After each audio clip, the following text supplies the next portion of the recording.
उपनिषद की दोहा की गीता में दूध को जोड़ने वाले श्री कृष्ण को संदोष बताया गया श्री गीता में।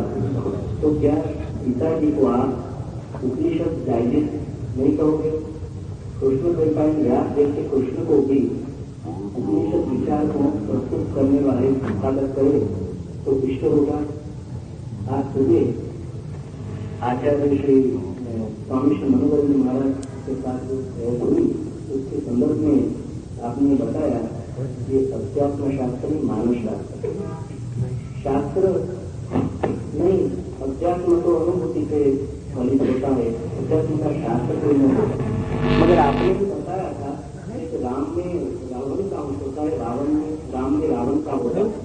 वैसे गीता में भी ऐसा नहीं हो सकता कि शास्त्र में भी अध्यात्म का कुछ अंश आ जाएगा।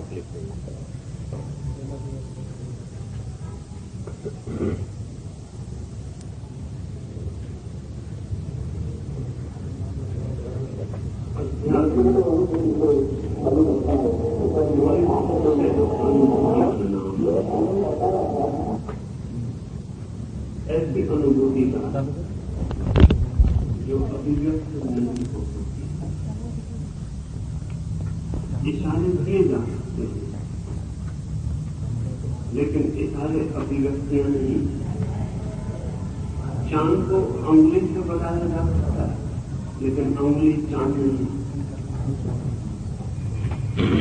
गीता को जब मैंने कहा मनोविज्ञान है तो मेरा अर्थ ऐसा नहीं है जैसे कि फ्रायड का मनोविज्ञान है। फ्रायड का मनोविज्ञान मन पर समाप्त हो जाता है, उसका कोई इशारा मन के पास नहीं, मन ही इसी है, उसके आगे और कोई अस्तित्व नहीं है।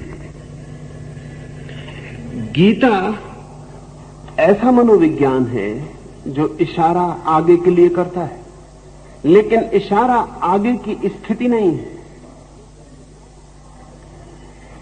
गीता तो मनोविज्ञान ही है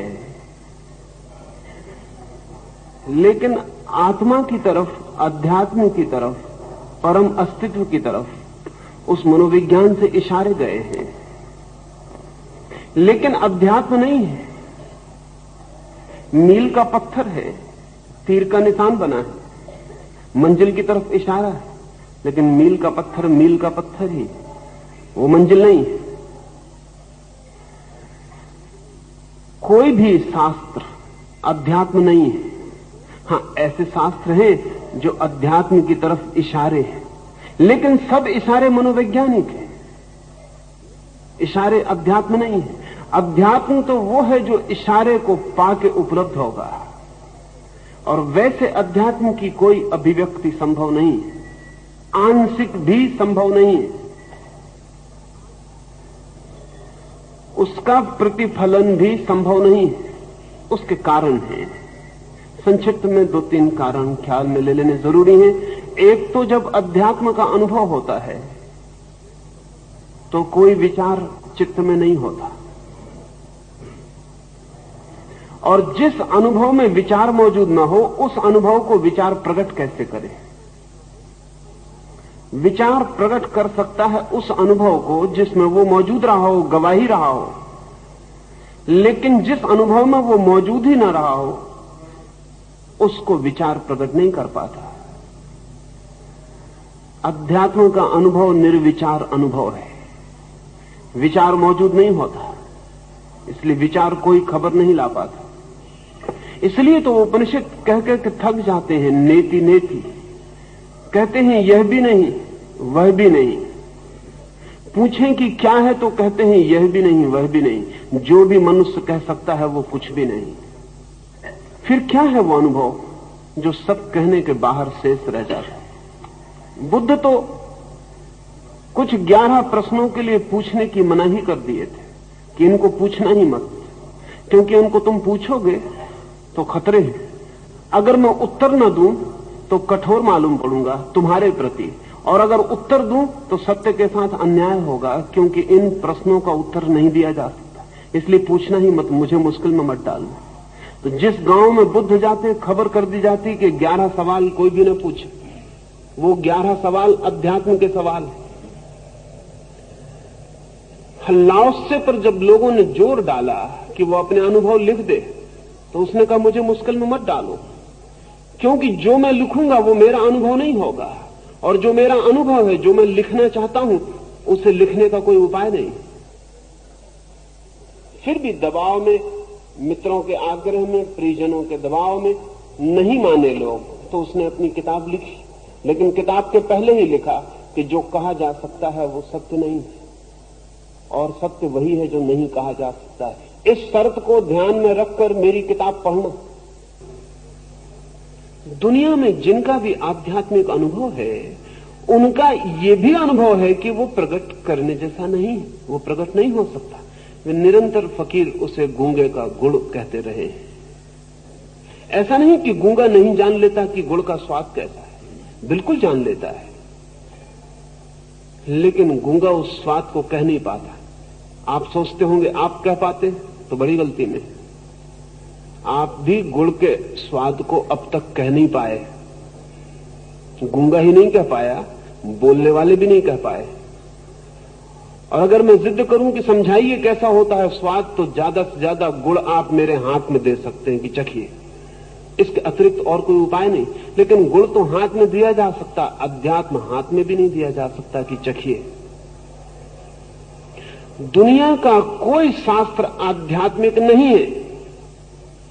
हां, दुनिया में ऐसे शास्त्र हैं जिनके इशारे अध्यात्म की तरफ हैं, गीता भी उनमें से एक है। लेकिन वे इशारे मन के भीतर हैं, मन के पार दिखाने वाले हैं, लेकिन मन के भीतर है। और उनका विज्ञान तो मनोविज्ञान है, उनका आधार तो मनोविज्ञान है। शास्त्र की ऊंची से ऊंचाई मनस है, शब्द की ऊंची से ऊंची संभावना मनस है, अभिव्यक्ति की आखिरी सीमा मनस है। जहां तक मन है वहां तक प्रकट हो सकता है, जहां मन नहीं है वहां सब अप्रगट रह जाता है। तो जब मैंने गीता को मनोविज्ञान कहा, तो मेरा अर्थ नहीं है कि वाटसन का मनोविज्ञान जैसा मनोविज्ञान, कोई बिहेवियरिज्म, कोई व्यवहारवाद, या पावलव का विज्ञान, कोई कंडीशनड रिफ्लेक्स। ये सारे के सारे मनोविज्ञान अपने में बंद हैं और मन के आगे किसी सत्ता को स्वीकार करने को राजी नहीं। कुछ तो मन की भी सत्ता स्वीकार करने को राजी नहीं है। वे तो कहते हैं मन सिर्फ शरीर का ही हिस्सा है। मन यानी मस्तिष्क, मन कहीं कुछ और नहीं है। यह हड्डी, मांसपेशी, इन सब का ही विकसित हिस्सा है। मन भी शरीर से अलग कुछ नहीं है। गीता ऐसा मनोविज्ञान नहीं है। गीता ऐसा मनोविज्ञान है जो मन के पार इशारा करता है, लेकिन है मनोविज्ञान ही। अध्यात्म शास्त्र उसे मैं नहीं कहूंगा, और इसलिए नहीं कि कोई और अध्यात्म शास्त्र है। कहीं कोई शास्त्र अध्यात्म का नहीं है। अध्यात्म की घोषणा ही यही है कि शास्त्र में संभव नहीं है मेरा होना, शब्द में मैं नहीं समाऊंगा, कोई सीमा बुद्धि की रेखा में नहीं मुझे बांधा जा सकता, जो सब सीमाओं को अतिक्रमण कर जाता है और सब शब्दों को व्यर्थ कर जाता है और सब अभिव्यक्तियों को शून्य कर जाता है। वैसी जो अनुभूति है उसका नाम अध्यात्म है। आचार्य जी, ऐसा मनुवचन है सही कि जहां आतताई को मारने के लिए उन्होंने निर्देश किया है, आततायिनम आयांतम हन्यादेव अविचारतः। शास्त्रज्ञ तो है ऐसी, और अर्जुन ये भी जानता है कि दुर्योधन आदि सब आतताई हैं, और तब भी उनको मारने से उसका जी हिचकिचाता है। कोई कारण इसका? एक तो मनु जो कहते हैं वो सिर्फ सामाजिक नीति है, सोशल इथिक्स है। मनु जो कहते हैं वो केवल सामाजिक चिंतना है, सोशल कोड है। मनु का वचन अध्यात्म नहीं है। मनु का वचन तो मनस भी नहीं है, मनोविज्ञान भी नहीं है। मनु का वचन तो सामाजिक रीति व्यवहार की व्यवस्था है। इसलिए मनु को जोड़ना हो अगर, तो उसे जोड़ना पड़ेगा मार्क्स, उसे जोड़ना पड़ेगा दुर्खीम, इस तरह के लोगों के साथ। मनु का कोई बहुत गहरा सवाल नहीं। मनु सामाजिक व्यवस्थापक है और समाज की कोई भी व्यवस्था चरम नहीं है। समाज की सभी व्यवस्थाएं सामयिक है।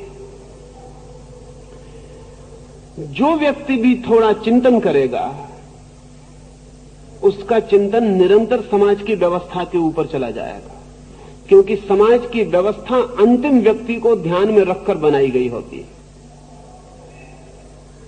जैसे कहा जाता है कि योग शिक्षक वही है जो अपनी कक्षा में अंतिम विद्यार्थी को ध्यान में रखकर बोलता हो।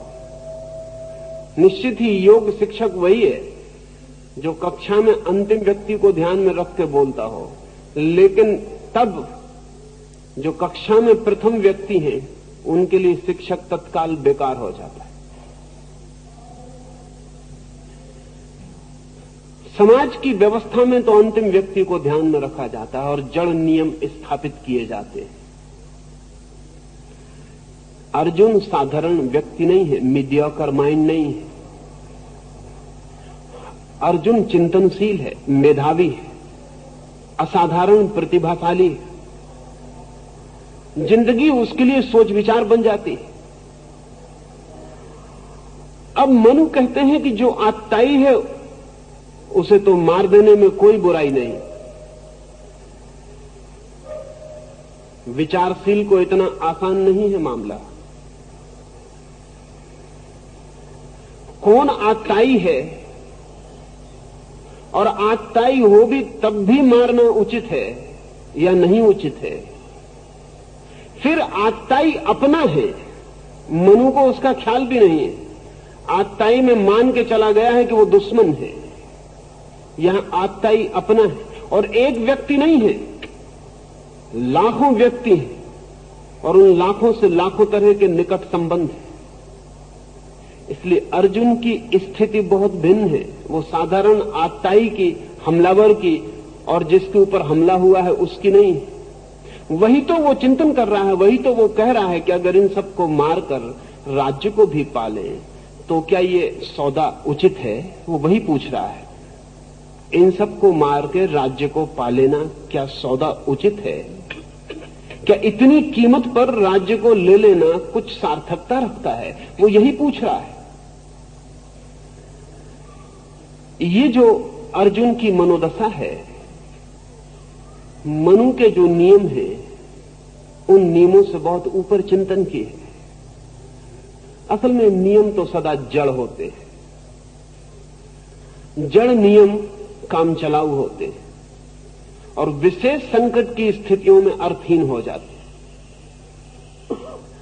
और अर्जुन की संकट की स्थिति बहुत विशेष है। विशेषता 3 प्रकार की है। एक तो ये कि ये तय करना बहुत मुश्किल है कि आतताई कौन है। सदा ही मुश्किल। हमें बहुत आसानी लगती है पीछे से तय करने में कि आतताई कौन है। अगर कौरव जीत गए होते तो आपको पता चलता कि आतताई कौन है, क्योंकि तब कथा और ढंग से लिखी गई होती। क्योंकि तब कथाकार और होते हैं और कथाकार तो जो विजेता है उसके आसपास इकट्ठा होता है, हारे हुओं के आसपास तो इकट्ठा नहीं होता। दूसरे महायुद्ध में हिटलर हार गया, तब हम जानते हैं कि बुरा कौन था। लेकिन अगर हिटलर जीत जाता और चर्चिल और रूजवेल्ट और स्टालिन हारते तो हम बिल्कुल पक्का जानते कि बुरा कोई दूसरा था। स्थितियां गुजर जाने पर पीछे से जो हम सोच पाते हैं वो ठीक स्थितियों के बीच में इतना तय नहीं होता है। आमतौर से इतिहास लिखने वाला आदमी विजेताओं का इतिहास लिखता है और आमतौर से इतिहास विजेताओं के आसपास क्रिस्टलाइज होता है। तो आज हम जानते हैं कि कौरव आतताई थे, लेकिन ठीक युद्ध के क्षण में कौन आतताई है, किसने बुरा किया है, ये मामला इतना 2 और 2 4 जैसा साफ नहीं होता, कभी साफ नहीं होता। चीन कहे चला जाता है कि हमला हिंदुस्तान ने उस पर किया था, हिंदुस्तान कहे चला जाता है कि चीन ने हमला उस पर किया था। कभी ये तय नहीं होगा कि किसने हमला किया था। आज तक कभी तय नहीं हो पाया कि कौन हमलावर है। हां, जो जीत जाता है वो इतिहास लिख लेता है, हारा हुआ हमलावर तय हो जाता है। जो हार जाता है वो इतिहास नहीं लिख पाता। क्या हार जाना ही हमलावर होने का सबूत है?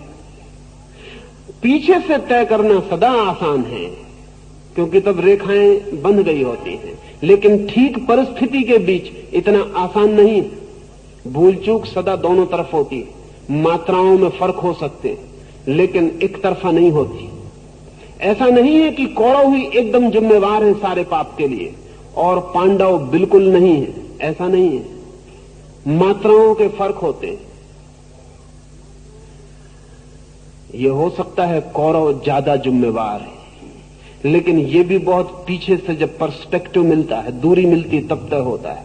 ठीक युद्ध के घने क्षण में अर्जुन का मन बहुत चिंतित हो उठा है, कुछ साफ नहीं है, क्या हो रहा है, वो कहां तक ठीक हो रहा है। और फिर अगर यह भी तय हो कि आतताई वही है, तो भी उस तरफ सारे परिजन खड़े हैं। होगा दुर्योधन आतताई होगा, लेकिन द्रोण आतताई नहीं। दुर्योधन आतताई होगा, लेकिन भीष्म आतताई नहीं है। उनकी गोद में ये सब बच्चे बड़े हुए हैं। दुश्मन एक नहीं है, दुश्मन एक बड़ी जमात है। उस जमात में तय करना कठिन है। यही चिंता का कारण है। मनु जो नियम बना रहे हैं वो बहुत साधारण है, साधारणतया उपयोगी है, लेकिन इस विशेष स्थिति में मनु काम नहीं करेंगे।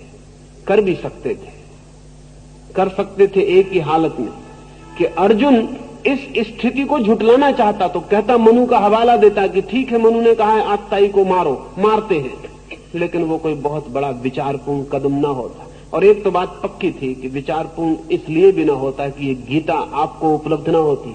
वो गीता उपलब्ध हो सकी है वो अर्जुन के मंथन से, मनन से, उसके विचारना से, उसकी जिज्ञासा से। चीजों को सीधा स्वीकार कर लिया होता तो ठीक था, युद्ध होता, कोई जीतता कोई हारता। युद्ध होता है तो कोई जीतता है कोई हारता है, कहानी बनती है, कथा बनती है। महाभारत उतना महत्वपूर्ण सिद्ध नहीं हुआ जितनी गीता महत्वपूर्ण सिद्ध हुई है। महाभारत तो हुआ और समाप्त हो गया, गीता का समाप्त होना मुश्किल है। महाभारत एक घटना रह गई और समय बीतता जाता है और भूलता चला जाता है। बल्कि सच तो यह है कि महाभारत याद ही इसलिए रह गया कि उसमें गीता भी घटी, नहीं तो महाभारत याद रहने जैसा भी नहीं था। हजारों युद्ध हुए हैं। आदमी ने 3000 साल में 14,000 युद्ध किए, लेकिन युद्ध ठीक है, एक छोटा सा फुटनोट बन जाता है इतिहास में। लेकिन युद्ध से भी बड़ी घटना गीता बन गई। वो महाभारत का जो युद्ध था उससे भी महत्वपूर्ण घटना गीता बन गई। आज अगर महाभारत याद है तो गीता के कारण याद है, गीता महाभारत के कारण याद नहीं है। और इसलिए यह भी आपसे कहना चाहूंगा, इस जगत में घटनाओं का मूल्य नहीं, इस जगत में विचारणाओं का मूल्य है। इस जगत में इवेंट्स, घटनाएं घटते हैं और राख हो जाते हैं, और विचार शाश्वत यात्रा पर निकल जाते हैं। घटनाएं मर जाती हैं, उन घटनाओं के बीच अगर किसी विचार का, किसी आत्मवान विचार का जन्म हुआ तो वो अनंत की यात्रा पर निकल जाता है। महाभारत नहीं है, ना भी हुआ हो तो क्या फर्क पड़ता है, लेकिन गीता न हुई हो तो बहुत फर्क पड़ता है। महाभारत एक छोटी सी घटना हो गई और जैसे समय आगे बढ़ता जाएगा छोटी होती जाएगी। एक परिवार के भाइयों का, चचेरे भाइयों का झगड़ा था, हो गया, निपट गया, उनकी बात थी, समाप्त हो गई। लेकिन गीता रोज रोज महत्वपूर्ण होती चली गई। ये हो सकी महत्वपूर्ण इसलिए कि अर्जुन के पास मनु को मान लेने जैसी साधारण बुद्धि नहीं थी। अर्जुन के पास एक प्रतिभा थी जो पूछती, जो संकट में सवाल उठाती है। आमतौर से संकट में सवाल उठाना बहुत कठिन है। घर में बैठ के गीता पढ़ना और सवाल उठाना बहुत आसान है। अर्जुन की स्थिति में सवाल उठाना बहुत जोखिम से भरा काम है। वो स्थिति सवाल की नहीं है, वो स्थिति कोई ब्रह्म जिज्ञासा की नहीं है, वो स्थिति कोई गुरु शिष्य वृक्ष के नीचे बैठकर चिंतन मनन करें इसकी नहीं है। युद्ध द्वार पर खड़ा है, हुंकारें हो गई हैं, शंख बज गए हैं, और इस क्षण में उस आदमी के मन में कंपन है। हिम्मतवर आदमी है, कंपन को उस युद्ध के बीच स्थल में प्रकट करता है और वहां भी सोच विचार करता है। इस इतने संकट में जो सोच विचार करता है वो साधारण प्रतिभा नहीं। मनु से काम न चलेगा, उसे कृष्ण जैसा आदमी चाहिए। मनु वहां होते तो वो कहते कि पढ़ लो मेरी मनु स्मृति, उसमें लिखा है कि आत्ताई को मारो। कर्तव्य स्पष्ट है। कर्तव्य सिर्फ नासमझों को सदा स्पष्ट रहा है, समझदारों को कभी स्पष्ट नहीं रहा। समझदार सदा संदिग्ध रहे, क्योंकि समझदार इतना सोचता है और अक्सर दोनों पहलुओं पर सोचता है कि मुश्किल में पड़ जाता है कि कौन सही है कौन गलत है। गलत और सही की स्पष्टता अज्ञानियों को जितनी होती है उतना विचारशील लोगों को नहीं होती। अज्ञानी के लिए सब साफ होता है, ये गलत है वो सही है, ये हिंदू है वो मुसलमान है, ये अपना है वो पराया है। लेकिन जितना चिंतन आगे बढ़ता है उतना ही संदेह खड़ा होता है, कौन अपना कौन पराया, क्या ठीक क्या गलत। और इस जगत में जो भी मूल्यवान पैदा हुआ है वो इस चिंतन की पीड़ा के प्रसव को जिन्होंने सहा है उनसे पैदा हुआ है। अर्जुन ने कष्ट सहा है उस घड़ी में, उस कष्ट के परिणाम में गीता प्रतिसंवेदित हुई है। नहीं, मनु से काम नहीं चल सकता है।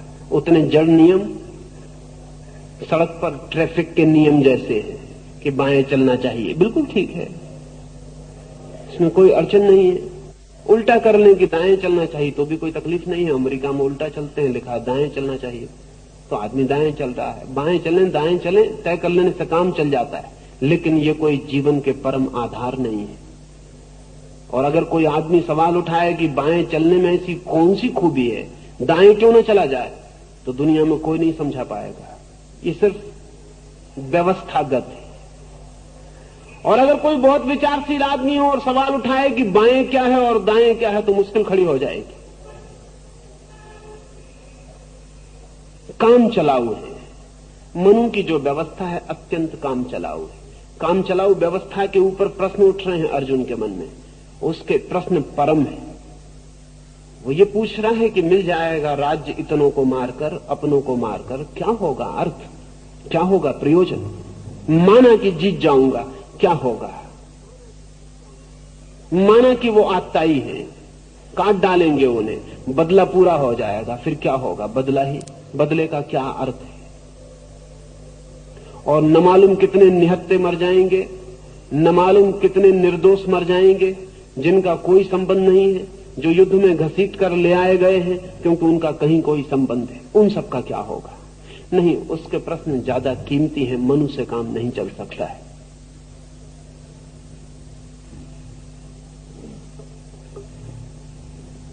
तस्मान्नार्हा वयं हन्तुं धार्तराष्ट्रान् स्वबान्धवान् स्वजनं हि कथं हत्वा सुखिन स्याम माधव। यद्यपि न पश्यन्ति लोभोपहत चेतसः कुलक्षयकृतं दोषं मित्रदोहे च पातकम्। इसलिए अपने बंधु दुर्योधन आदि को हम मारना नहीं चाहते। हे माधव, हम आत्मियों को मारकर कैसे सुखी होंगे।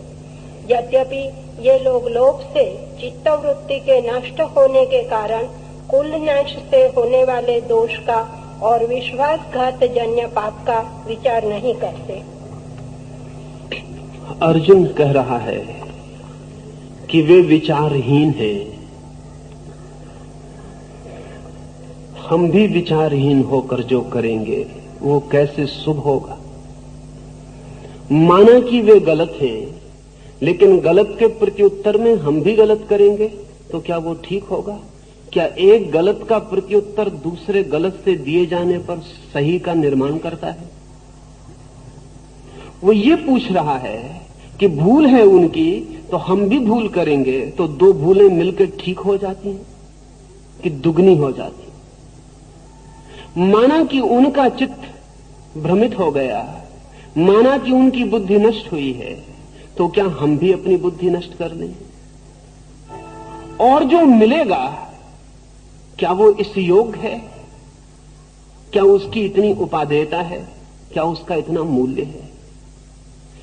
ध्यान रखें, इसमें अर्जुन के मन में दोहरी बात चल रही है। एक ओर वो कह रहा है कि क्या इसका कोई मूल्य है? इसमें दो बातें, हो सकता है कोई मूल्य हो और कृष्ण उसे मूल्य बता पाए तो वो लड़ने के लिए रैशनलाइज कर ले। हो सकता है कृष्ण समझा पाए कि हां मूल्य है, हो सकता है कृष्ण समझा पाए कि लाभ है, कल्याण है, हो सकता है कृष्ण समझा पाए कि बुराई को बुराई से काट दिया जाएगा, तब जो शेष बचेगा वो शुभ होगा, तो वो लड़ने के लिए अपने को तैयार कर ले। आदमी अपने को तैयार करने के लिए बुद्धिगत कारण खोजना चाहता है। अर्जुन के मन में दोनों बातें हैं। वो जिस तरह से प्रश्न को मौजूद कर रहा है वो ये है कि या तो मुझे भाग जाने के लिए स्वीकृति दें, या तो मैं एस्केप कर जाऊं, और या फिर मैं युद्ध में उतरूं तो मुझे प्रयोजन स्पष्ट करा दें। वो अपने मन को साफ कर लेना चाहता है। युद्ध में उतरे तो ये जान के निश्चित मना कि जो हो रहा है वो शुभ हो रहा है, या फिर युद्ध से भाग जाए। ये दो विकल्प उसे दिखाई पड़ रहे हैं। वो दोनों के लिए राजी दिखाई पड़ता है। दो में से कोई भी एक हो जाए, इसे थोड़ा समझ लेना जैसा है। आदमी सदा से अपने को बुद्धिमान, विचारशील, रैशनल समझता रहा है। अरस्तु ने तो आदमी को रैशनल एनिमल ही कहा है कि बुद्धिमान प्राणी है। लेकिन जैसे जैसे आदमी के संबंध में समझ हमारी बढ़ी है, वैसे वैसे पता चला है कि उसकी बुद्धिमानी सिर्फ अपनी अबुद्धिमानियों को बुद्धिमानी सिद्ध करने से ज्यादा नहीं है। आदमी का रीजन सिर्फ उसके भीतर जो इर्रेशनल है, जो बिल्कुल अबौद्धिक है, उसको जस्टिफाई करने की कोशिश में लगा रहा है। अगर उसे युद्ध करना है तो पहले वो सिद्ध कर लेना चाहेगा कि युद्ध से मंगल होगा, कल्याण होगा, फिर युद्ध में उतर जाएगा। अगर उसे किसी की गर्दन काटनी है तो वो पहले सिद्ध कर लेना चाहेगा कि जिसकी गर्दन कट रही है उसके ही हित में ये कार्य हो रहा है, तब फिर वो गर्दन आसानी से काट सकेगा। अगर उसे आग लगानी है तो वो तय कर लेना चाहेगा कि इस आग लगाने से धर्म की रक्षा होगी, तो वो आग लगाने के लिए तैयार हो जाएगा। आदमी ने उसके भीतर जो बिल्कुल अबौद्धिक तत्व हैं, उनको भी बुद्धिमानी से सिद्ध कर लेने की निरंतर चेष्टा की है। अर्जुन भी वैसी स्थिति में है। उसके भीतर लड़ने की तैयारी तो है, अन्यथा इस युद्ध के मैदान तक आने की कोई जरूरत न थी। उसके मन के भीतर युद्ध का आग्रह तो है, राज्य वो लेना चाहता है, जो हुआ है उसके साथ उसका बदला भी चुकाना चाहता है, इसलिए तो युद्ध के इस आखिरी क्षण तक आ गया है। लेकिन वैसी तैयारी नहीं है जैसे दुर्योधन की, जैसी भीम की। पूरा नहीं है, मन बटा हुआ है, स्प्लिट, टूटा हुआ है। कहीं भीतर लग भी रहा है कि गलत है, व्यर्थ है, और कहीं लग भी रहा है कि करना ही पड़ेगा। प्रतिष्ठा का, अहंकार का, कुल का, हजार बातों का सवाल है। दोनों बातें उसके भीतर चल रही, दोहरा उसका मन है, डबल बाइंड है। और ध्यान रहे, विचारशील आदमी में सदा ही दोहरा मन होता है। विचारहीन में दोहरा मन नहीं होता, निर्विचार में भी दोहरा मन नहीं होता, लेकिन विचारशील आदमी में दोहरा मन होता है। विचारशील आदमी का मतलब है जो अपने भीतर ही निरंतर डायलॉग में और डिस्कशन में लगा है, जो अपने भीतर ही विवाद में लगा है, अपने को ही दो हिस्सों में करके क्या ठीक नहीं इसका उत्तर प्रत्युत्तर कर रहा है। विचारशील आदमी 24 घंटे अपने भीतर चर्चा कर रहा है स्वयं से ही। वो चर्चा अर्जुन के भीतर चलती रही होगी। समझा बुझा के वो अपने को युद्ध के मैदान पर ले आया है कि नहीं, लड़ना उचित है, लेकिन युद्ध की पूरी स्थिति का उसे पता नहीं था। पिछले महायुद्ध में जिस आदमी ने हिरोशिमा पर एटम बम गिराया, उसे कुछ भी पता नहीं है कि क्या होगा। उसे इतना ही पता है कि एक बटन दबा देनी है और नीचे एटम गिर जाएगा। उसे यह भी पता नहीं है कि इस एटम से 1 लाख आदमी मरेंगे। उसे कुछ भी पता नहीं। उसे सिर्फ एक ऑर्डर है, एक आज्ञा है जो उसे पूरी करनी है, और आज्ञा यह है कि उसे जाके हवाई जहाज से एक बटन दबा देनी। हिरोशिमा के ऊपर वो बटन दबा के लौट आया।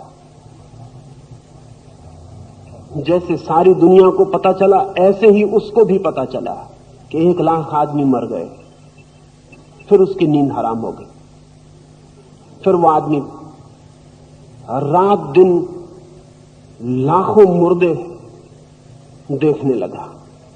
उसके प्राण थरथराने लगे, कपने लगे, उसके हाथ पैर में कंपन होने लगा। फिर तो अंततः उसने हमले करने शुरू कर दिए अपने पर। नाड़ी काट डाली एक दिन, सिर पर हथौड़ी मार ली, फिर तो उसे पागलखाने में रखना पड़ा। फिर तो उसने दूसरों पर भी हमले शुरू कर दिए, फिर तो उसे जंजीरों में रखना पड़ा। उसकी नींद बिल्कुल चली गई और वो आदमी एक ही अपराध की ग्लानि से भर गया, या गिल्ट एक ही उसको पकड़ गई कि मैंने लाख आदमी मारे, लेकिन उसे कोई पता नहीं था। अब जो हमारी जो युद्ध की व्यवस्था है बिल्कुल इनह्यूमन है। अब उसमें पता नहीं चलता, मारने वाले को भी पता नहीं चलता कि वो लाख आदमियों की मौत का बटन दबा रहा। लेकिन महाभारत में स्थिति और थी, सब चीजें सामने थी, ह्यूमन। युद्ध सीधा मानवीय था, आमने सामने सब खड़े थे। अर्जुन देख सकता था रथ पे खड़ा होकर कि क्या होगा परिणाम। उसे दिखाई पड़ने लगा, इनमें फला मित्र है, वो मरेगा, उसके छोटे बच्चे हैं घर पर। ध्यान रहे, युद्ध अब जो है वो इनह्यूमन हो गया, अमानवीय हो गया। इसलिए अब बड़ा खतरा है, क्योंकि लड़ने वाले को भी साफ पता नहीं चलता कि क्या होगा। जो हो रहा है बिल्कुल अंधेरे में हो रहा है। और जो आदमी तय करते हैं उसको, उनके पास भी फिगर होते हैं, आदमी नहीं होते, आंकड़े होते हैं। उनके पास होता है 1 लाख आदमी मरेंगे, 1 लाख आदमी मरेंगे, ये सुन के कुछ भी पता नहीं चलता। 1 लाख आदमियों को सामने खड़ा करिए, खड़े हो जाइए मंच पर, देखिए कि ये 1 लाख आदमी मरेंगे। तब इनकी 1 लाख पत्नियां भी दिखाई पड़ती हैं, इनके लाखों बच्चे भी दिखाई पड़ते हैं, इनकी बूढ़ी माँ भी होंगी, इनके पिता भी होंगे, इनकी न मालूम क्या क्या जिम्मेवारियां होंगी।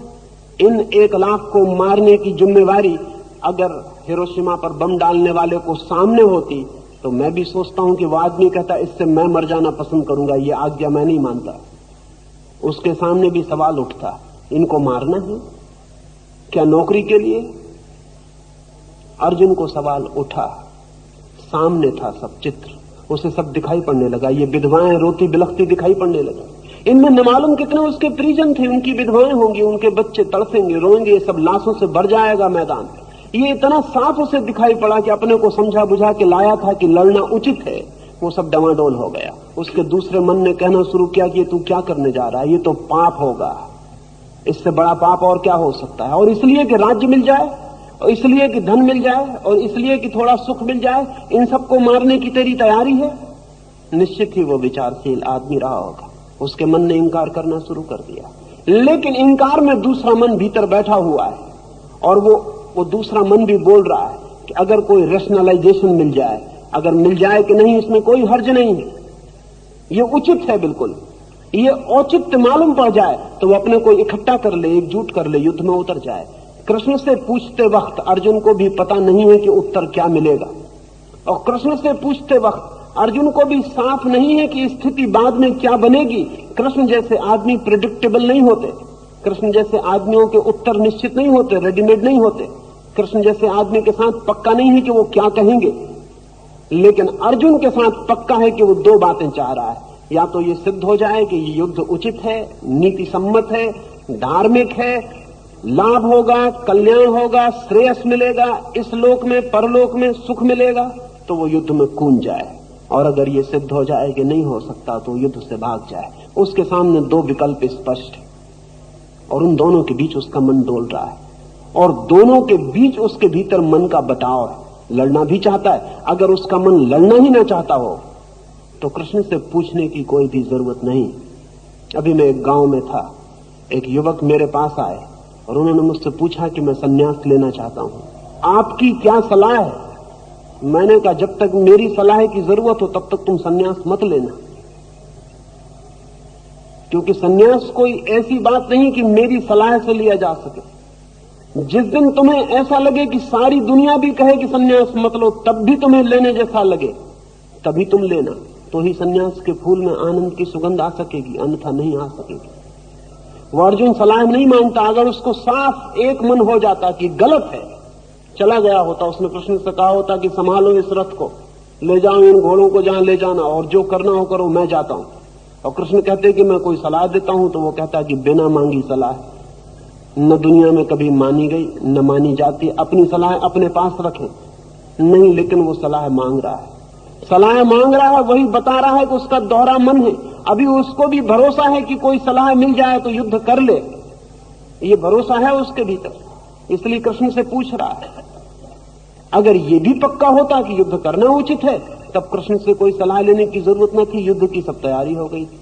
अर्जुन डमाडोल है, अर्जुन बटा है, इसलिए वो सारे सवाल उठा रहा है। उसके सवाल महत्वपूर्ण हैं, और जो आदमी भी थोड़ा विचार करते हैं उन सब की जिंदगी में ऐसे सवाल रोज ही उठते हैं। जब मन बढ़ जाता है और दोहरे उत्तर एक साथ आने लगते हैं और सब निर्णय खो जाते हैं। अर्जुन संशय की अवस्था में, डिसिसिवनेस खो गई। जब भी आप किसी से सलाह मांगते हैं तब वो सदा ही इस बात की खबर होती कि अपने पे भरोसा खो गया है, सेल्फ कॉन्फिडेंस खो गया है। अब अपने से कोई आशा नहीं उत्तर की, क्योंकि अपने से दो उत्तर एक से बलपूर्वक आ रहे हैं, एक सी एम्फेसिस लेकर आ रहे हैं। दोनों में तय करना मुश्किल है, कभी एक ठीक कभी दूसरा ठीक मालूम पड़ता है। तभी आदमी सलाह मांगने जाता है। जब भी कोई आदमी सलाह मांगने जाता है तब जानना चाहिए वो भीतर से इतना बट गया है कि अब उसके भीतर से उसे उत्तर नहीं मालूम पड़ रहा है। ऐसी उसकी दशा है, वो अपनी उसी दशा का वर्णन कर रहा है। आचार्य श्री, आपने अभी संन्यास के बारे में कुछ कहा, तो यहाँ जीवन जागृति केंद्र के बुक स्टॉल पर अभिनव संन्यास योजना नामक एक पुस्तिका भी बिक रही है। तो उसमें कहीं लिखा है कि आप गुरु नहीं गवाह बनते हैं, तो वो भी स्पष्ट करें। और साथ में और भी एक सवाल है, अर्जुन कृष्ण दोनों युद्ध में खड़े हैं। युद्धारंभ में ही गीता के 18 अध्याय सुनने में अर्जुन कैसे प्रवृत्त हो सकता है और कृष्ण कैसे गीता प्रवचन सुनाने को व्यस्त हो सकते हैं? सारी सेनाएं भी वहां मौजूद थी, तो क्या सब कृष्णार्जुन संवाद प्रश्नोत्तरी सुनने में ही व्यस्त थे? क्या वो टाइम साइकोलॉजिकल टाइम था या कोई दूसरा कोई?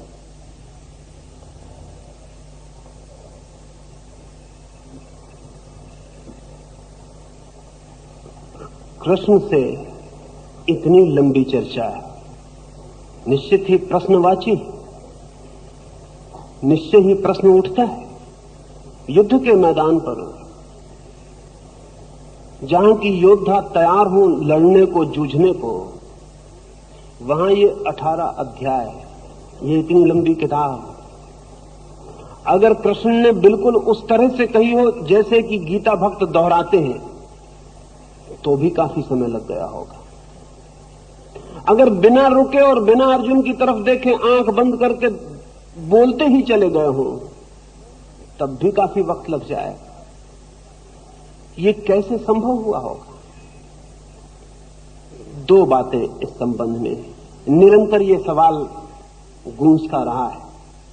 इसलिए कुछ लोगों ने तो ये कह दिया कि गीता महाभारत में प्रक्षिप्त है, वो बाद में डाल दी गई है, ये हो नहीं सकता। कुछ लोगों ने कहा कि वहां संक्षिप्त में बात हुई होगी, फिर उसको विस्तार से बाद में कवि ने फैला दिया है।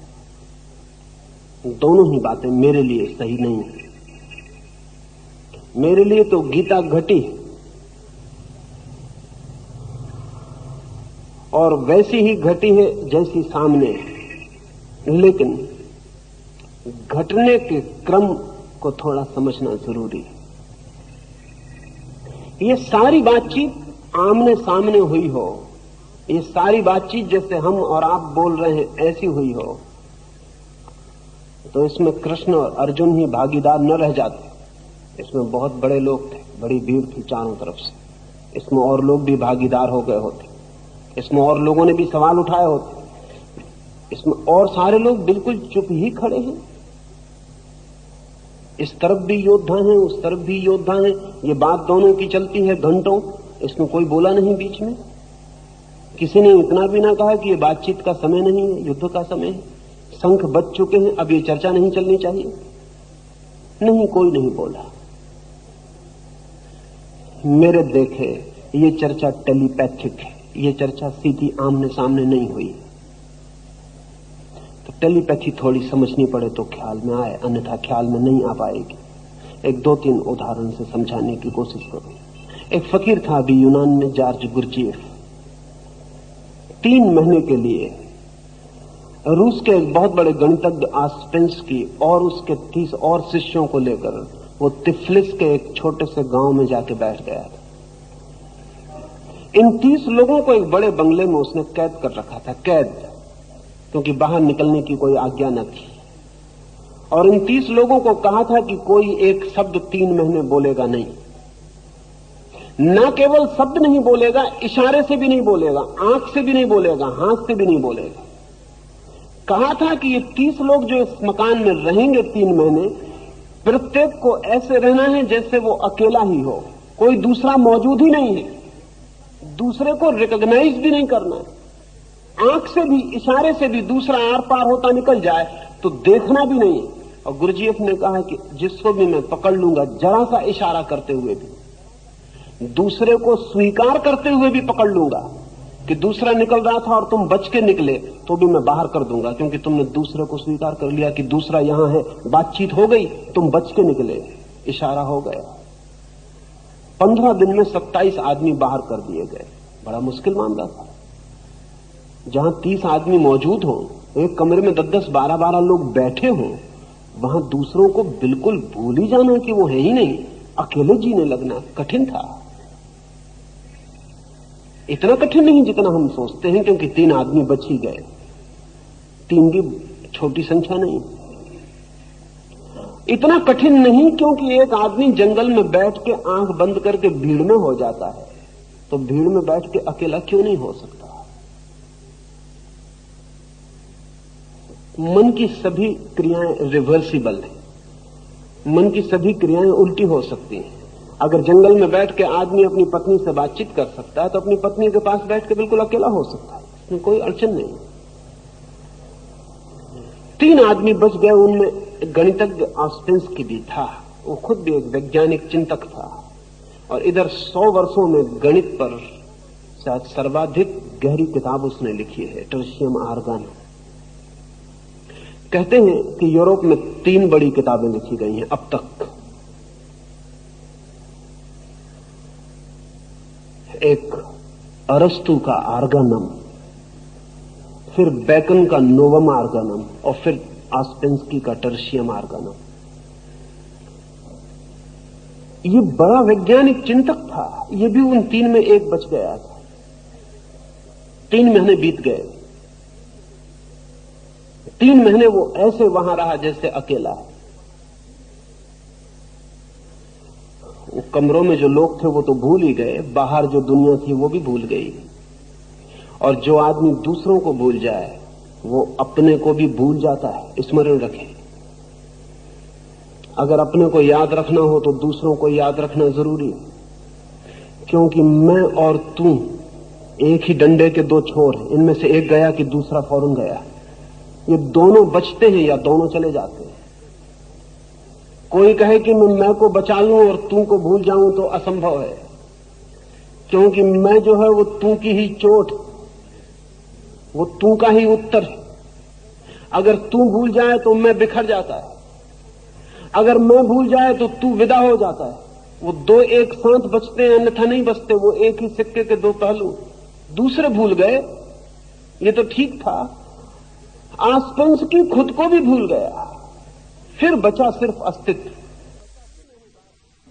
3 महीने बाद गुरजेफ सामने बैठा है और आस्पेंस्की सामने बैठा। अचानक आस्पेंस्की को सुनाई पड़ा कि किसी ने बुलाया है और कहा, आस्पेंस्की सुनो। उसने चौंक के चारों तरफ देखा, कौन है, लेकिन कोई बोल नहीं रहा है। सामने गुरजेफ बैठा है। उसने गुरजेफ को गौर से देखा इन 3 महीने में। गुरजेफ हंसने लगा। फिर भीतर से आवाज आई, पहचान नहीं रहे मेरी आवाज, मैं गुरजेफ बोल रहा हूं। सामने ओंठ बंद है, वो आदमी चुप बैठा। आस्पेंस्की बहुत हैरान हुआ। उसने कहा कि मैं ये क्या अनुभव कर रहा हूं। वो पहली दफा 3 महीने में बोला। गुरजेफ ने कहा कि अब तुम उस जगह आ गए हो मौन की, जहां बिना शब्द के बातचीत की जा सकती। अब मैं तुमसे सीधे बोल सकता हूं, शब्दों की अब कोई जरूरत नहीं है।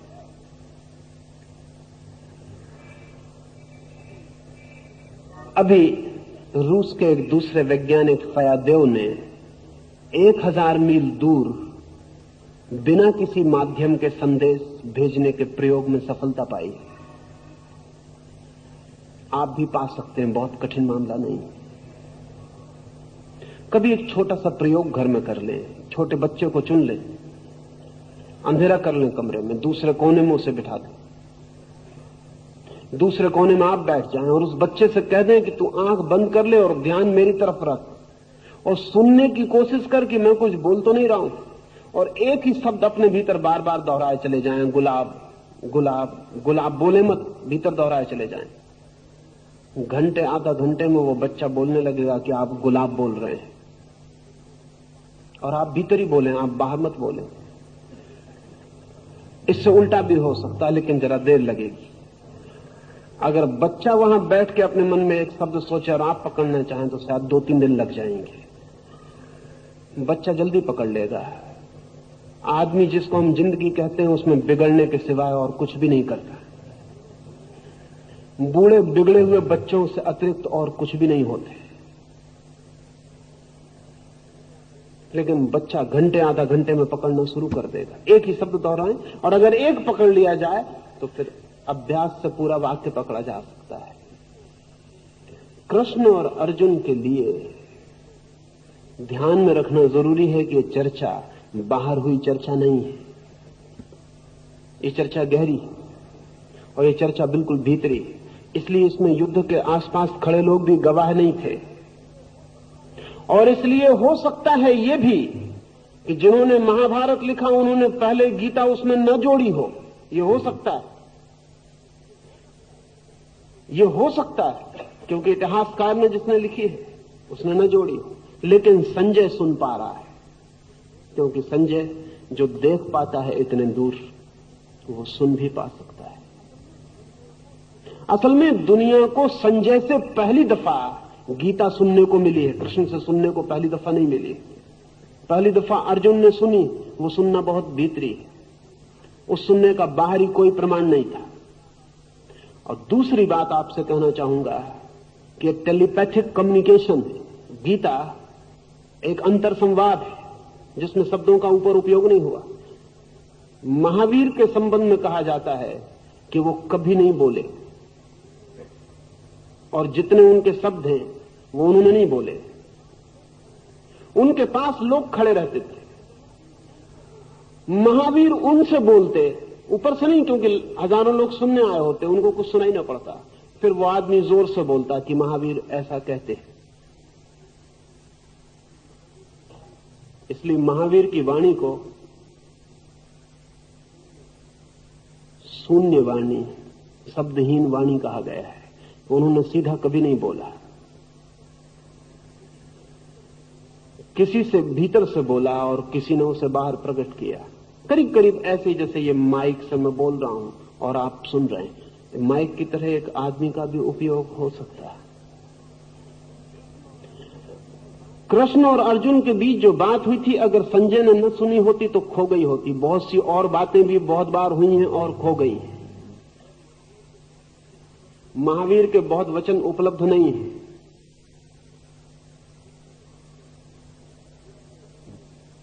बुद्ध ने एक दिन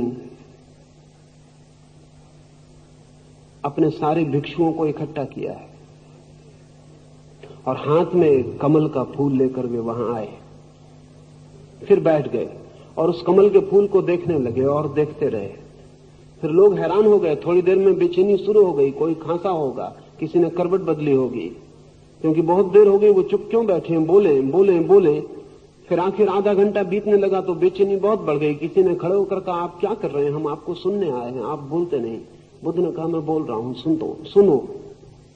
लेकिन लोगों ने कहा, आप कुछ बोलते नहीं, क्या सुने।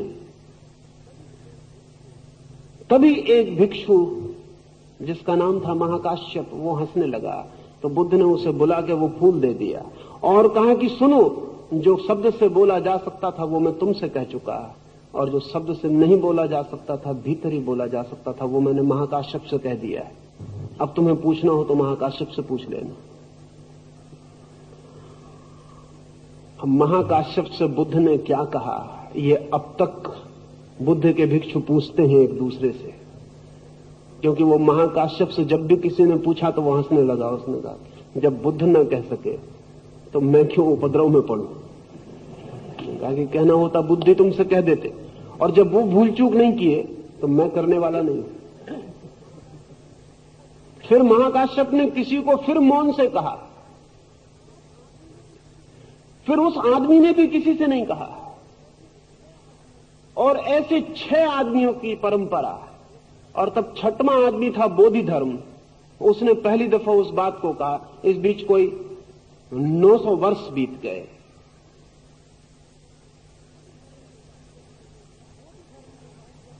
बोधि धर्म ने पहली दफा वो कहा जो बुद्ध ने महाकाश्यप से कहा था। और उसने कहा क्यों? क्योंकि जब बोधि धर्म ने चीन में पहली दफा जाके कहा कि अब मैं वो कहता हूं जो बुद्ध ने महाकाश्यप से कहा था, तो लोगों ने कहा अब तक किसी ने नहीं कहा, तुम क्यों कहते हो? तो उसने कहा कि अब चुपचाप सुनने वाला कोई भी उपलब्ध नहीं, इसलिए मजबूरी हो, मैं मरने के करीब हूं। वो बात खो जाएगी जो बुद्ध ने महाकाश्यप से कही थी। अब जितनी भी गलत सही मुझसे बन सकती है मैं कह देता हूं। ये घटना, इसलिए पहली बात आपसे कहूं, कृष्ण और अर्जुन के बीच मौन संवाद में घटी है। दूसरी बात आपसे कहूं कि मौन संवाद का टाइम स्केल अलग है, इसे समझना भी जरूरी होगा। नहीं तो आप कहेंगे कि मौन संवाद में भी तो कम से कम घंटे, 1.5 घंटे, 2 घंटे तो लगते ही, क्योंकि इससे क्या फर्क पड़ता है कि मैं आपसे ऊपर से कहूं कि भीतर से कहूं, समय तो लगेगा। तब आपको थोड़ा समय के स्केल को, समय की सारणी को समझना पड़ेगा। आपको कभी एक दफा कुर्सी पे बैठे बैठे झपकी लग जाती है और आप एक सपना देखते हैं, और सपने में देखते हैं कि आपकी शादी हो गई, घर बस गया, नौकरी लग गई, मकान खरीद लिया, बच्चे हो गए, बच्चे बड़े हो गए, शहनाई बज रही है, लड़के की शादी हो रही है, और तभी कोई आपको बगल से आपका ऑफिसर आके उठाता है और आप घड़ी में देखते हो, पाते हैं कि मुश्किल से 1 मिनट बीता, झपकी लगे। तब बड़ी मुश्किल होती कि 1 मिनट में इतना लंबा उपद्रव कैसे हुआ होगा। आधी जिंदगी लग जाती है इतना उपद्रव करने में, 30-40 साल लग जाते हैं, 1 मिनट में कैसे हुआ, लेकिन बिल्कुल हुआ। असल में ड्रीम टाइम अलग है, उसका स्केल अलग है। स्वप्न का समय की जो धारणा है बिल्कुल अलग है। इसलिए 1 मिनट के सपने में जिंदगी भर के सपने देखे जा सकते हैं, 1 मिनट में पूरी जिंदगी देखी जा सकती है। आमतौर से लोग कहते हैं जब कोई नदी में डूब के मरता है तो आखिरी डुबकी में अपनी पूरी जिंदगी को फिर से देख लेता है, देख सकता है, इसमें कोई बहुत कठिनाई नहीं। समय अलग है स्वप्न का, जागने का समय अलग है, लेकिन जागने में भी समय का स्केल 24 घंटे एक सा नहीं रहता, उसमें पूरे वक्त बदलाहट होती रहती है, वो फ्लिकर करता है। जैसे जब आप दुख में होते हैं तो समय लंबा हो जाता है, और जब सुख में होते हैं तो छोटा हो जाता है। कोई परिजन पास आके बैठ जाता है, घंटा बीत जाता है, लगता है अभी तो आए थे, क्षण भर हुआ। और कोई दुश्मन आके बैठ जाता है, क्षण भर ही नहीं बैठता, कैसा लगता है कि कब जाएगा, जिंदगी बीती जा रही है। घड़ी में तो उतना ही समय चलता है, लेकिन आपके मन के समय की धारणा पूरे वक्त छोटी बड़ी होती रहती है। घर में कोई मर रहा हो तो रात भर उसके खाट के पास बैठने तो ऐसा लगेगा कि इटर्निटी हो गई, अनंत मालूम पड़ता है, अनंत मालूम पड़ता है, रात खत्म होती नहीं मालूम पड़ती, कब होगी खत्म। लेकिन वही कोई अपने परिजन के साथ नृत्य कर रहा है और रात ऐसे भागने लगती है कि आज रात दुश्मन और जल्दी कर रही है, और रात जल्दी से भाग जाती है और सुबह आ जाती है, और ऐसा लगता है सांझ और सुबह के बीच में कोई वक्त ही नहीं था, बस सांझ आई और सुबह आ गई, बीच का वक्त गिर जाता है। सुख में समय छोटा मालूम होता है, छोटा हो जाता है, मालूम होता नहीं, हो ही जाता है। दुख में बड़ा हो जाता है। दिन में भी, जागते में भी समय पूरे वक्त बदल रहा है। और अगर कभी आनंद का अनुभव किया हो तो समय समाप्त हो जाता है। जीसस से किसी ने पूछा कि तुम्हारे प्रभु के राज्य में खास बात क्या होगी, तो जीसस ने कहा, there shall be time no longer, समय नहीं होगा, खास बात यह होगी। तो उन्होंने पूछा, ये हमारी सुनने नहीं आता कि समय नहीं होगा, तो फिर सब काम कैसे चलेगा? आनंद के क्षण में समय नहीं होता। अगर कभी ध्यान का एक क्षण भी आपके भीतर उतरा है, कभी आनंद का एक क्षण भी आपको नचा गया है, तो उस वक्त समय नहीं होता, समय समाप्त हो गया होता है। इस संबंध में दुनिया के वे सारे लोग सहमत हैं, चाहे महावीर, चाहे बुद्ध, चाहे लाओत्से, चाहे जीसस, चाहे मोहम्मद, चाहे कोई और, वे सब राजी हैं कि वो जो क्षण है आत्म अनुभव का, आनंद का, ब्रह्म का, वो टाइमलेस मोमेंट, वो समय रहित क्षण या कालातीत है। तो जो टेलीपैथी का समय है उसके स्केल अलग है। क्षण भर में भी ये बात हो सकती है। इसके लिए 1.5 घंटा लिखने में लगे। आपने क्षण भर में जो सपना देखा है अगर लिखिएगा तो आपको 1.5 घंटा लगेगा। आप कहेंगे बड़ी अजीब बात है, देखा क्षण भर में और लिखने में 1.5 घंटा लग रहा है, क्या कारण है, क्या वजह? तीसरी बात इसलिए और आपको ख्याल में दे दूं, वजह यह है कि जब आप भीतर कोई घटना घटती है तो वो साइमल्टेनियस घटती है, वो एक युगपत घटती है। जैसे मैं आपको देख रहा हूं तो मैं आपको इकट्ठा देख रहा हूं एक ही क्षण में, लेकिन अगर आपकी गिनती करने आऊं तो एक एक की गिनती करूंगा और तब लिनियर हो जाएगा। एक रेखा में मुझे आपकी गिनती करनी पड़ेगी, उसमें घंटों लग जाएंगे। आपको जब देखा तो मैंने सबको देखा, आपको वो एक क्षण में एक साथ हो गया, लेकिन जब गिना और कहीं आपके नाम लिखूं रजिस्टर पर तो बहुत घंटे लग जाएंगे। तो जब आप सपने को देखते हैं तो युगपत घट जाता है, जब आप उसको लिखते हैं कागज पर तब आप लंबाई में लिखते हैं, युगपत नहीं रह जाता, एक एक घटना लिखनी पड़ती है, तब वो लंबी हो जाती है, समय ज्यादा ले लेती है। गीता जब लिखी गई या संजय ने जब कही धृतराष्ट्र को कि ऐसी ऐसी बात हो रही है वहां कृष्ण और अर्जुन के बीच, तब उसमें वक्त लगा होगा उतना ही जितना वक्त अभी गीता पढ़ते वक्त आपको लगेगा, उतना ही। लेकिन कृष्ण और अर्जुन के बीच समय कितना लगा ये तब तक आपको ख्याल में आना मुश्किल है जब तक आपको टेलीपैथी का थोड़ा सा अनुभव ना हो।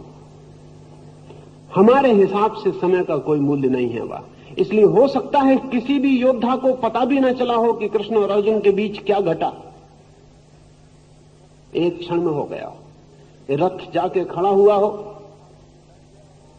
अर्जुन निढाल होकर बैठ गया हो और एक क्षण में ये सारी बात हो गई हो जो हुई। एक छोटी सी कहानी, फिर हम दूसरा सवाल। सुना है मैंने नारद के जीवन में एक कहानी है। ये जगत माया है, जगत माया है, बड़े बड़े ज्ञानियों से नारद ने सुना है।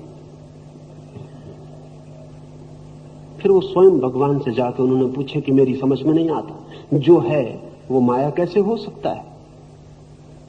जो है वो माया कैसे हो सकता है? उसके इल्यूजरी, उसके माया होने का क्या मतलब? धूप तपती है तेज, आकाश में सूरज है, दोपहर है। भगवान ने कहा कि मुझे बड़ी प्यास लगी, फिर पीछे समझाऊं, थोड़ा पानी ले आओ। वो नारद पानी लेने गए, गांव में प्रवेश किया। दोपहर है, लोग अपने घरों में सो रहे हैं, दरवाजे पर दस्तक दी, एक युवती बाहर आई। नारद भूल गए भगवान को, कोई भी भूल जाए, जिसको सदा याद किया जा सकता है उसको याद करने की इतनी जल्दी भी क्या है? भूल गए। और जब भगवान को ही भूल गए तो उनकी प्यास का क्या सवाल रहा? किस लिए आए थे याद न रहा। उस लड़की को देखते रहे, मोहित हो गए। निवेदन किया कि मैं विवाह का प्रस्ताव लेके आया हूं।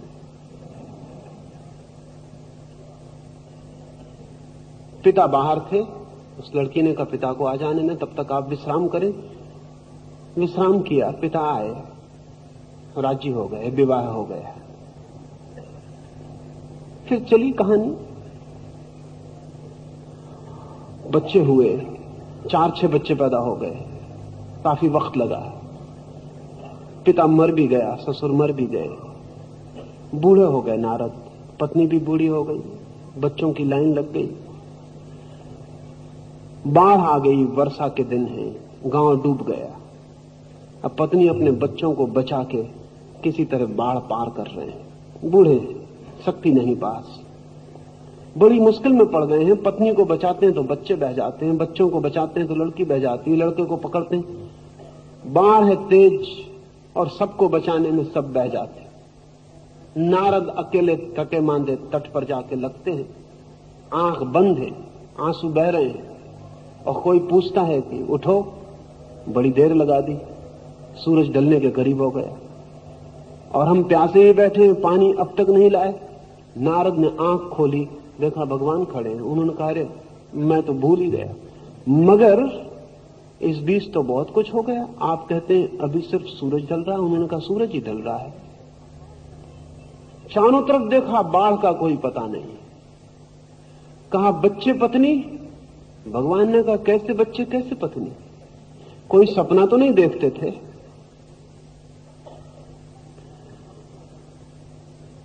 भगवान ने कहा कि तुम पूछते थे कि जो है वो माया कैसे हो सकता है।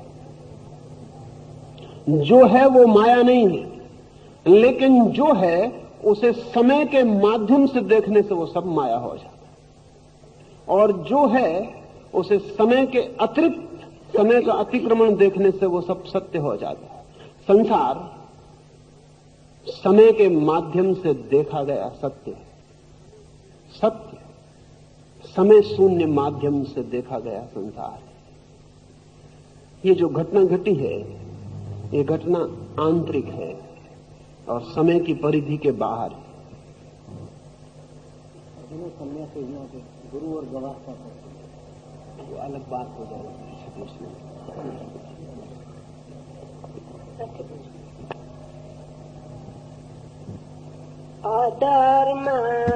अधर्माभिभवात् कृष्ण प्रदुष्यन्ति कुलस्त्रियः स्त्रीषु दुष्टासु वाष्णेय जायते वर्णसंकरः संकरो नरकायैव कुलज्ञानं कुलस्य च पतन्ति पितरो रेषां लुप्तपिण्डोदकक्रियः। हे कृष्ण, अधर्म की अभिवृद्धि होने से कुलांगनाएं दूषित हो जाती है। कुलांगनाओं के दूषित होने पर ब्राह्मण आदि वर्णों में संकीर्णता आ जाती है, अर्थात वे परस्पर मिलजुल जाते हैं। संकर संतान कुल और कुल का नाश करने वाले दोनों को नरक में ले जाती है और उनके स्वर्गस्थ पितर भी तर्पण पिंड आदि से वंचित होकर नरक में गिरते हैं। दोषे रेतै कुलज्ञानं वर्णसंकरकारकैः उत्साद्यन्ते जातिधर्मा कुलधर्मश्च शाश्वतः उत्सन्ना कुलधर्माणां मनुष्याणां जनार्दन नरके नियतं वासो भवतीत्यानुशुश्रुमा। वर्णसंकर जाति को उत्पन्न करने वाले कुल नाशकों के उक्त दोषों से सनातन जाति धर्म और कुल धर्म नष्ट हो जाते हैं। हे जनार्दन, जिनके कुल धर्म नष्ट हो गए हैं, ऐसे पुरुषों का नरक में कब तक वास रहता है, उसकी अवधि नहीं है, ऐसा हम सुनते आए हैं। अर्जुन बहुत बहुत मार्गों से क्या क्या बुरा हो जाएगा युद्ध में, उसकी खोजबीन कर रहा है। उसके मन में बहुत बहुत बुराइयां दिखाई पड़ रही हैं। अभी ही नहीं, आगे भी संतति कैसी हो जाएगी, वर्ण कैसे विकृत हो जाएंगे, सनातन धर्म कैसे नष्ट हो जाएगा, वो सब खोज रहा है। ये बहुत अजीब सा लगेगा कि उसे इस सब की चिंता क्यों है, लेकिन अगर हिरोशिमा के बाद बर्ट्रैंड रसल और पश्चिम के समस्त युद्ध विरोधी लोगों का साहित्य देखें तो हैरान होंगे, वो भी सब यही कह रहे हैं। बच्चे विकृत हो जाएंगे, व्यवस्था नष्ट हो जाएगी, सभ्यता नष्ट हो जाएगी, धर्म खो जाएगा, संस्कृति खो जाएगी। जो जो अर्जुन को ख्याल आ रहा है, वो ख्याल हिरोशिमा के बाद सारे दुनिया के शांतिवादी लोगों को आ रहा है।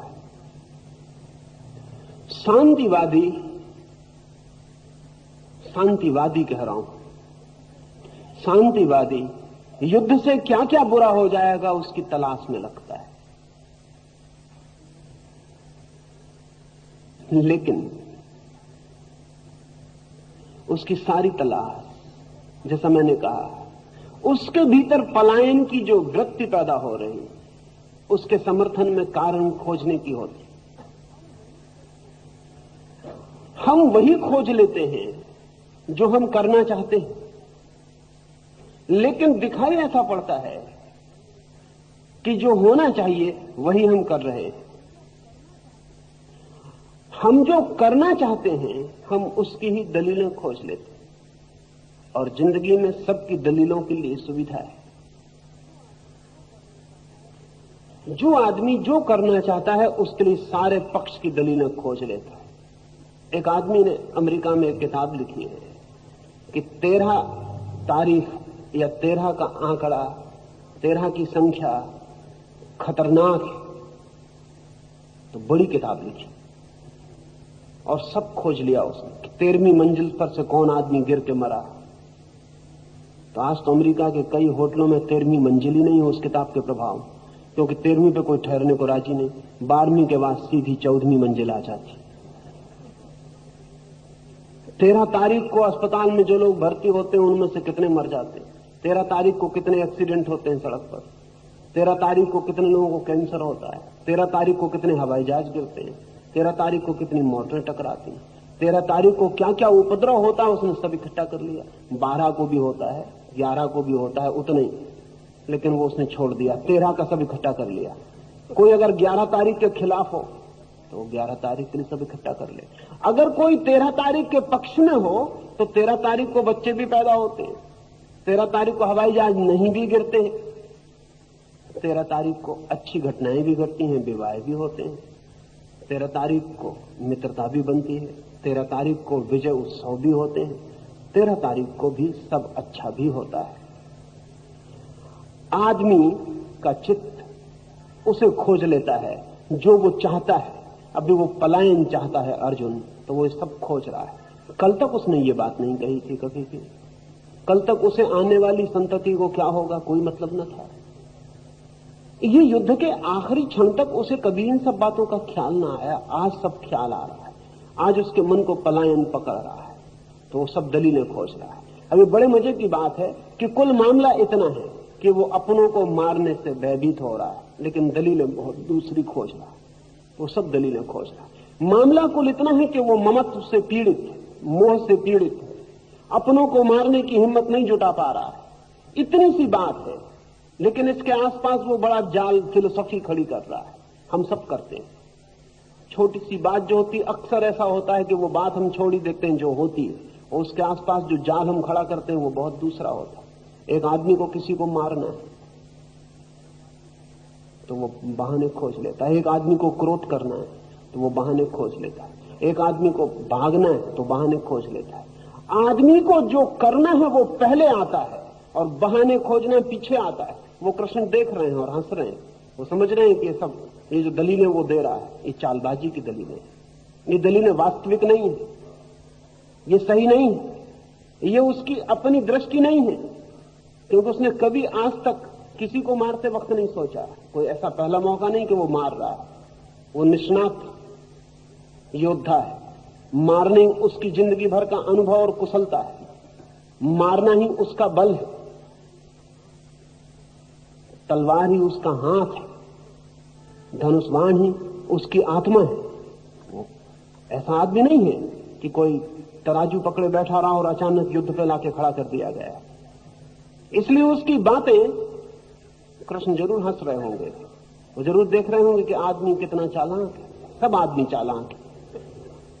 जो कारण होता है उसे हम भुलाते हैं और जो कारण नहीं होता वो हम दलीलें इकट्ठी करते हैं, और अक्सर ऐसा होता है कि खुद को ही दलीलें देकर हम समझा लेते हैं और मूल कारण छूट जाते हैं। लेकिन कृष्ण चाहेंगे कि उसे मूल कारण ख्याल में आ जाए, क्योंकि मूल कारण अगर ख्याल में हो तो समझ पैदा हो सकती है, और अगर मूल कारण छिपा दिया जाए और दूसरे फॉल्स रीजन, झूठे कारण इकट्ठे कर ले। अर्जुन को क्या मतलब है कि आगे क्या होगा? धर्म की उन्हें कब चिंता थी कि धर्म विनष्ट हो जाए? कब उसने फिक्र की थी कि ब्राह्मण के कहीं कुल विकृत न हो जाए? कब उसने फिक्र की थी? इन सब बातों की कोई चिंता न थी कभी। आज अचानक सब चिंताएं उसके मन पर उतर आएंगी। ये समझने जैसा है कि सारी चिंताएं क्यों उतर रही, क्योंकि वो भागना चाहता है। भागना चाहता है तो ऐसा नहीं दिखाएगा कि कायर है, वजह से भागेगा, रीजनेबल होगा उसका भागना। कहेगा कि इतने कारण थे इसलिए भागता हूं। अगर बिना कारण भागेगा तो दुनिया हंसेगी। यही उसकी चालाकी, यही हम सबकी भी चालाकी। हम जो भी कर रहे हैं उसके लिए पहले कारण का जाल खड़ा करेंगे। जैसे मकान को बनाते हैं तो एक स्ट्रक्चर खड़ा करते हैं, ऐसे हम एक जाल खड़ा करेंगे। वो जाल हम दिखाएंगे कि ये ठीक है, लेकिन मूल कारण बिल्कुल और होगा। अगर कृष्ण को ये साफ दिखाई पड़ जाए कि अर्जुन जो कह रहा है वही कारण, तो मैं नहीं मानता कि वो धर्म का विनाश करवाना चाहेंगे। मैं नहीं मानता कि वो चाहेंगे कि बच्चे विकृत हो जाएं। मैं नहीं सोचता कि वो चाहेंगे कि संस्कृति, सनातन धर्म नष्ट हो जाए। नहीं, वो चाहेंगे, लेकिन ये कारण नहीं। ये फॉल्स सब्स्टिट्यूट्स हैं, ये झूठे परिपूरक कारण हैं। इसलिए कृष्ण इनको गिराने की कोशिश करेंगे, इनको काटने की कोशिश करेंगे।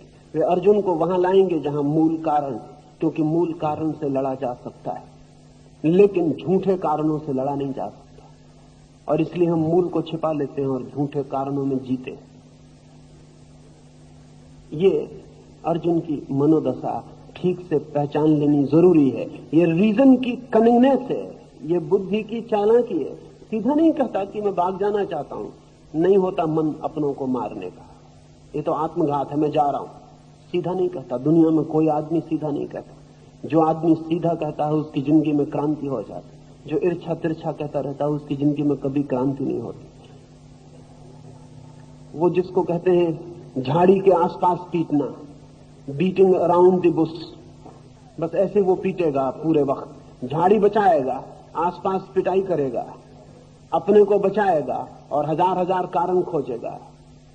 छोटी सी बात है, सीधी उसकी हिम्मत खो रहा है, ममत्व के साथ हिम्मत जा रही, उतनी सीधी बात नहीं कहेगा और सारी बातें इकट्ठी कर रहा है। वो उसके कारण सुनने और समझने जैसे। हमारा चित्त भी ऐसा करता है, इसलिए समझना उपयोगी। आचार्य श्री, अर्जुन के चित्त ने जो कुछ भी कारण बताए उसमें कुल धर्म का क्षय होने से दूसरी स्त्रियों से वर्ण संकर प्रजा का जन्म होता है। जो प्रजा पिंड और तर्पण क्रिया नहीं करती है उससे उनके पितृगण नरक में जाते हैं। तो क्या पितृगण पिंडदान नहीं देने पर भूखे मरते हैं? ये क्या अर्जुन के चित्त का भ्रांति ही है? नहीं, अर्जुन के कारण सब अत्यंत ऊपरी, अत्यंत व्यर्थ है। कोई पितृगण आपके पिंड से बंधकर नहीं जीते हैं, और अगर आपके पिंडदान से किन्हीं जा चुके पितृगणों की आगे की यात्रा बिगड़ती हो, तब तो पिंडदान बड़ी खतरनाक बात है। आत्माएं अपने ही भीतर से अपनी यात्रा पर निकलती हैं। आपने उनके पीछे क्या किया और क्या नहीं किया, इससे उनकी यात्रा का कोई भी संबंध नहीं है। लेकिन पुरोहितों का एक जाल है जगत में, और पुरोहितों का जाल जन्म से लेकर मृत्यु तक आदमी को कसता है, मरने के बाद भी कसता है, और बिना आदमी को भयभीत किए आदमी का शोषण नहीं किया जा सकता। भय ही शोषण का आधार है। तो बेटे का शोषण किया जा सकता है मरे हुए बाप के लिए भी भय दिखाकर। अर्जुन वो सब बातें कर रहा है, वो उसने सुनी होंगी, वो सब उसने आसपास हवा में रही होंगी, तब थी तब तो आश्चर्य नहीं, अभी भी हैं। 5000 साल पहले अर्जुन ने सुनी होंगी, कोई आश्चर्य की बात नहीं, अभी भी हैं। अर्जुन जो कह रहा है उसने जो सुना होगा हवा में, जो पुरोहित समझाते रहे होंगे आसपास, वही कह रहा है। उसे कोई मतलब नहीं है। वो सब दलीलें इकट्ठी परेड करवा रहा है कृष्ण के सामने कि साबित हो जाए कि वो भाग रहा है तो भागना ही धर्म है, उचित है। वो इसलिए ये सारी दलीलें ला रहा है, लेकिन इनमें कोई भी सत्य नहीं है, और न ही कोई वर्ण संकर से कोई विकृति होती है। उस दिन ख्याल था, अभी भी करपात्री और शंकराचार्य से पूछे तो यही ख्याल है। कुछ लोगों के ख्याल बदलते हैं, सारी दुनिया में सब बदल जाए।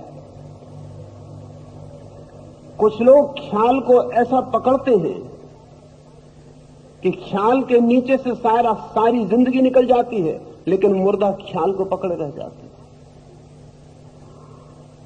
क्रॉस ब्रीडिंग, जिसको वर्ण संकर कह रहा अर्जुन, श्रेष्ठतम ब्रीडिंग है। क्रॉस ब्रीडिंग से संभावना श्रेष्ठतर होने की है। बीज में आप पूरी तरह उपयोग कर रहे हैं, उस वक्त आप ख्याल में नहीं लाते कि अर्जुन के खिलाफ जा रहे हैं। जानवरों में उपयोग कर रहे हैं, आदमी में भी उपयोग नहीं कर रहे। इसलिए आज आदमी की ब्रीडिंग जानवरों से भी पिछड़ी हुई ब्रीडिंग है। आज हम जितने अच्छे कुत्ते पैदा कर लेते हैं कुत्तों में, उतना अच्छा आदमी में पैदा नहीं कर पाते। आदमी का अभी भी संतति की व्यवस्था एकदम अवैज्ञानिक, अर्जुन के वक्त में तो रही होगी, आज भी है। आज भी आदमी से श्रेष्ठतर आदमी मन और शरीर की दृष्टि से स्वस्थ, ज्यादा आयुष्य वाला, ज्यादा प्रतिभाशाली पैदा हो सके, इस तरफ हमारा कोई ख्याल नहीं है। बीज हम फिक्र करते हैं, बीज अच्छे से अच्छा होता जा रहा है, फलों का, फूलों का, गेहूं का। पशुओं में हम अच्छे से अच्छे पशु पैदा करने की फिक्र करते हैं, आदमी में अभी भी फिक्र नहीं। लेकिन पुराने वक्त ऐसा ख्याल था कि अगर दूसरी जाति से मिलना हुआ तो जो बच्चा पैदा होगा वो वर्ण संकर हो जाएगा। सच तो यह है कि इस जगत में जितनी भी प्रतिभाशाली जातियां हैं वो सब वर्ण संकर हैं, और जितनी शुद्ध जातियां हैं वो बिल्कुल पिछड़ गई। नीग्रो बिल्कुल शुद्ध है, अफ्रीका के जंगलों में रहने वाले आदमी बिल्कुल शुद्ध है, हिंदुस्तान के आदिवासी बिल्कुल शुद्ध है। जितनी भी विकासमान संस्कृतियां हैं, सभ्यताएं हैं, वे सभी वर्ण संकर हैं। असल में जैसे दो नदियां मिलकर ज्यादा समृद्ध हो जाती हैं, ऐसी जीवन की दो विभिन्न धाराएं भी मिलकर ज्यादा समृद्ध हो जाती हैं। अगर अर्जुन ठीक है तब तो बहनों भाई की शादी करवा देनी चाहिए, उससे बिल्कुल शुद्ध बच्चे पैदा हों। लेकिन बहन और भाई की शादी से शुद्ध बच्चा पैदा नहीं होता, सिर्फ रुग्ण बच्चा पैदा होता है। बहन और भाई को हम बचाते हैं, जो बुद्धिमान है वो चचेरे भाई और बहन को भी बचाते हैं। जो उनसे भी ज्यादा बुद्धिमान है वो अपनी जाति में शादी कभी ना करेंगे, जो उनसे भी ज्यादा बुद्धिमान है वो अपने देश को भी बचाएंगे। और आज नहीं कल अगर किसी ग्रह पर, उपग्रह पर हमने कोई मनुष्य खोज लिए तो जो बहुत बुद्धिमान है वो इंटरप्लेनेटरी क्रॉस ब्रीडिंग की फिक्र करेंगे। लेकिन वो अर्जुन तो सिर्फ परेड करवा रहा है, वो तो ये कह रहा है कि ये उसने सुना है, ऐसी ऐसी हानि हो जाएगी, इसलिए मुझे भागने दो। न उसे क्रॉस ब्रीडिंग से मतलब है, न कोई वो जानकार है। उसकी जानकारी और कुशलता इस सब की नहीं है। हाँ, ये उसने सुने हुए ख्याल, चारों तरफ हवा में ये बातें थीं, आज भी हैं, उस समय थीं, तो बिल्कुल स्वाभाविक लगता है, क्योंकि मनुष्य की संतति का जनन शास्त्र बहुत विकसित नहीं था। आज तो बहुत विकसित है, लेकिन आज भी इतने विकसित संतति शास्त्र के साथ हमारा मस्तिष्क इतना विकसित नहीं है कि हम उसे सह सकें या उस संबंध में सोच सकें। क्योंकि अपनी जाति में शादी करना बहुत दूर की अपनी बहन से ही शादी करना है, जरा फासला है, 10-5 पीढ़ियों का फासला होगा। अपनी ही जाति में शादी करना 10-5 पीढ़ियों पीछे, एक ही पिता की संतति है, वो 100 पीढ़ी पीछे होगी, बहुत दूर जाएंगे। लेकिन एक जाति में सब बहन भाई ही हैं, और ज्यादा पीछे जाएंगे तो एक महाजाति में भी सब बहन भाई। जितने दूर जाएं, जितना विभिन्न बीजारोपण संयुक्त हो, उतनी विभिन्न समृद्धियां, उतने विभिन्न संस्कार, उतने विभिन्न जातियों के द्वारा अनुभव किए गए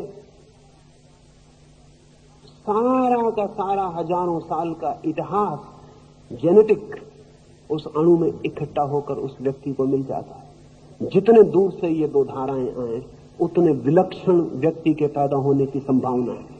तो वर्ण संकर बहुत गाली थी अर्जुन के वक्त में। हिंदुस्तान में अभी भी काशी में गाली है, लेकिन अब सारे जगत के बुद्धिमान इस बात के लिए राजी हैं कि जितने दूर का वर्ण हो, जितनी संकरता हो, उतने ही श्रेष्ठतम व्यक्ति को जन्म दिया जा सकता। लेकिन अर्जुन को इससे लेना देना नहीं। अर्जुन कोई इस पर कोई वक्तव्य नहीं दे रहा है, वो तो सिर्फ दलीलें इकट्ठी कर रहा है। आचार्य जी, नरक या स्वर्ग ऐसे कुछ स्थान विशेष हैं। ऐसा लगता है कि पाप और पुण्य एवं नरक और स्वर्ग की कल्पना व्यक्ति को भयभीत या प्रोत्साहित करने के हेतु की गई है। आप सम्मत हैं इससे?